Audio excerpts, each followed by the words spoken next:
All right, once again, today is Friday, November 7, 2025. This is the MIA two-legged helicopter. I've been doing all these um,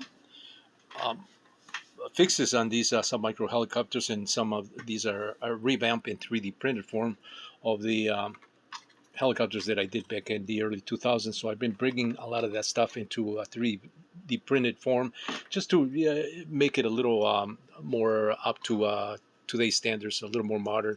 This is the original two-legged helicopter. You know, I explained this in some other video. This is a injection molded part right here. This is the legs with the mast support, the gear. Injection molded. There's an insert there for the swash plate. That's the center part that holds the little ball bearing that where it pivots. Universal joint, that's injection molded. The head support is injection molded. That ring around this fiberglass Hiller pedal system is also injection molded. The head is fiberglass. The tail rotor support is fiberglass, not fiberglass, but injection molded part.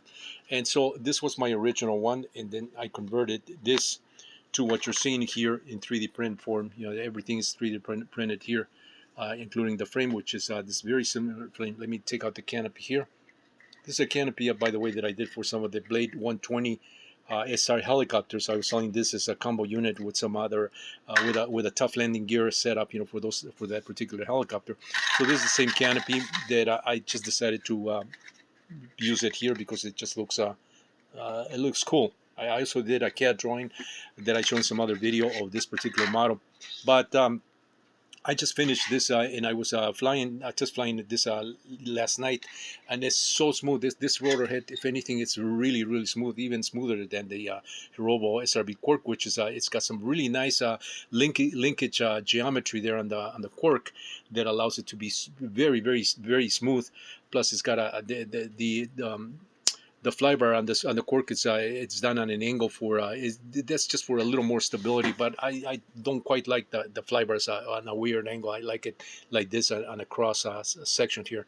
So this is the setup here. Let me just go over some of these things here. Let me put this on this angle here so we can see the gyro that I'm employing here. I use this little tiny gyro that I showed in some other video that I did regarding gyros, and this particular one, I believe